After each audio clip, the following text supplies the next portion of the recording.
Oke, assalamualaikum warahmatullahi wabarakatuh. Hai teman-temanku yang di channel Situs Edukasi. Hai, jumpa lagi bersama kami di sini. Kami akan terus update informasi terkait P3K 2021. Yang mana kami akan update perubahan dokumen P3K nih. Dokumen apa saya perlu disiapkan? Apakah ijazah juga? Apakah sertifikat pendidik juga? Atau KTP? Apa saja yang perlu kita siapkan dan bagaimana caranya? Ukurannya berapa saja dan backgroundnya untuk foto kita berapa saja? Akan kita bahas, dan itu berdasarkan yang disampaikan sama surat edaran Kemendikbud yang resmi dikeluarkan pada tanggal 31 bulan Mei, teman-teman ya. Oke, buat teman-teman yang baru bergabung di sini, silahkan jangan lupa tekan subscribe di bawah, like serta share juga video ini sehingga ini bisa menjadi amal jari kita bersama ketika banyak yang menonton video ini. Oke, langsung saja kita menuju ke videonya. Oke, di sini teman-teman sudah kita langsung siapkan, kita perlihatkan di sini sebuah surat edaran yang resmi dari Kementerian Pendidikan, Kebudayaan, Riset dan Teknologi yang dulu namanya Kemendikbud, ya sekarang sudah berubah nama dan ini sudah di ACC-in berdasarkan yang disampaikan pada live streaming oleh Kemendikbud di DPR RI. Nah, di sini kita akan bahas terkait update perubahan dokumen P3K 2021 yang wajib disiapkan sama teman-teman. Jangan sampai tidak siapkan ya, karena nanti kan biasa tiba-tiba ini loh harinya untuk daftar P3K. Nah, sekarang kita coba update ini. Ini informasinya pada tinggal 31 Mei disampaikan pas pada saat langsung ditutupnya diundurkannya pendaftaran P3K. Nah, kita coba sekarang cek di bawah untuk dokumen-dokumen yang perlu kita siapkan di sini. Oke, di sini kita coba perhatikan di sini kita ada dua seleksi yang akan kita lewati untuk seleksi P3K ini, yaitu seleksi administrasi sama seleksi kompetensi. Nah, kompetensinya itu ada sosiokultural, manajerial dan sosiokultural, teman-teman ya. Jadi itu akan kita siapkan untuk menghadapi seleksi P3K. Jadi kita akan bahas untuk dokumen-dokumen P3K perubahannya. Ini perubahan untuk dokumen ya. Jadi pada poin A ini kita akan membahas dokumen-dokumen yang harus disiapkan sama rekan-rekan guru ya. Nah, sekarang adapun berkas yang disiapkan oleh rekan guru yaitu pertama pas foto. Nah, pas foto ini tidak dijelaskan sama Mendikbud apakah ukurannya berapa begitu ya. Kemudian latarnya apakah merah, apakah biru, kita tidak tahu ini apa yang dimaksud. Tapi biasanya untuk setiap daftar CPNS itu pada pengalaman kami tahun lalu itu biasanya backgroundnya warna merah, teman-teman ya.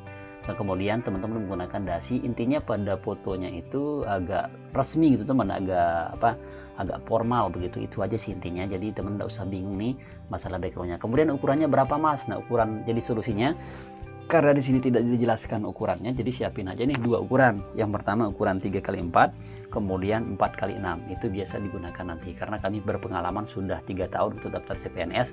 Bahkan kami juga membuka jasa pendaftaran CPNS, tinggal langsung menuju ke lokasi ujian aja buat teman-teman yang tidak mau repot. Oke, next langsung kita menuju ke poin 2 ya.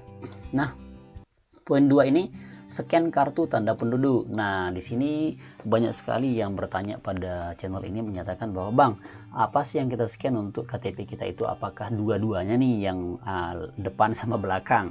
Lalu itu kita upload. Nah, ternyata banyak yang salah. Jadi seharusnya teman-teman yang di scan itu adalah yang bagian depannya saja, yang ada identitas nama lengkap itu yang di scan.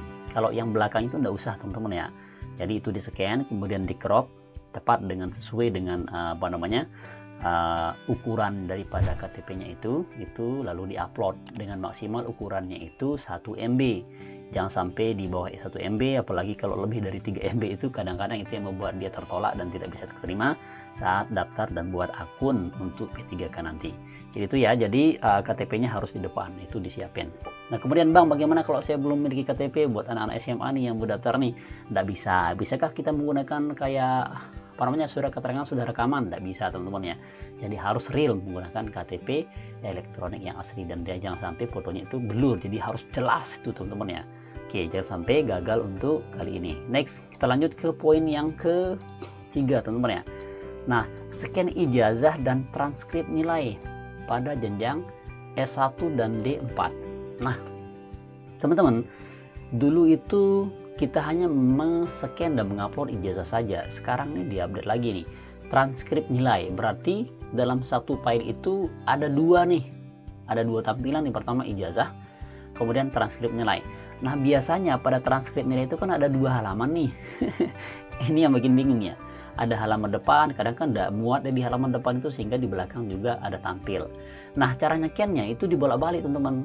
Artinya begini, di scan kan, pertama kan ijazah 1 lembar di atas, kemudian yang yang transkrip nilainya ini jadi 2 lembar ya. Jadi halaman pertama 1, kemudian di bawahnya halaman yang tidak muat yang di belakang begitu ya, yang ada tanda tangannya dari rektor itu.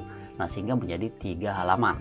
Nah, itu digabung jadi 1 ya, bukan dipisah-pisah nih ijazah sama transkrip nilainya.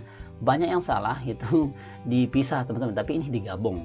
Nah, untuk cara menggabungkannya dari PDF ya, yang jadi Word ke PDF itu silahkan sudah kami buatkan videonya, tinggal dicek aja pada video deskripsi video ini, atau bisa lihat tinggal kata kunci pada channel ini. Oke, langsung next, kita poin keempat, yaitu scan sertifikat pendidik bagi yang memiliki. Nah, ini teman-teman khusus butuh teman-teman yang sudah PPG, yang sudah dapatkan sertifikat pendidik ya. Jadi silahkan itu di scan ya. Jadi kan biasanya agak landscape nih ya, bukan potret, dari landscape kadang-kadang itu di scan ya, di scan dengan jelas, bisa menggunakan jasa di fotokopi dan sebagainya teman-teman ya. Itu silahkan di scan aja.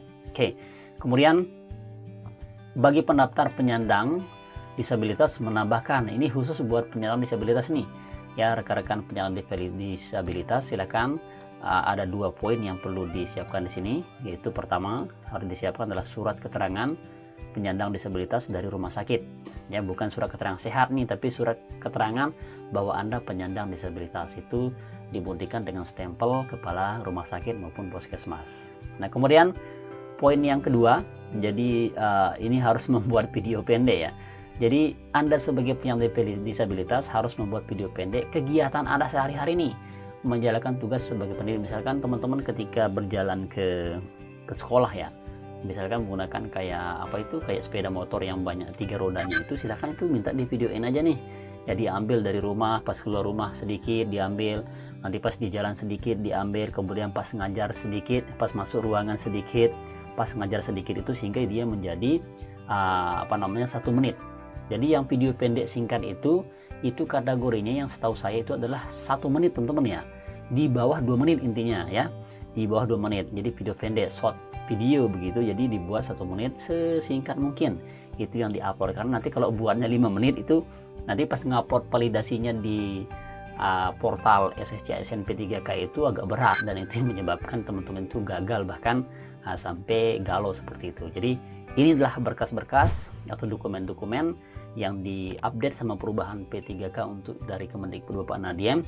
Semoga bermanfaat. Silakan buat teman-teman yang ketika ada sedikit aja manfaatnya, jangan lupa untuk tekan subscribe, like, dan serta share video ini, sehingga ini bisa menjadi amal jari kita bersama ketika banyak yang merasa terbantu.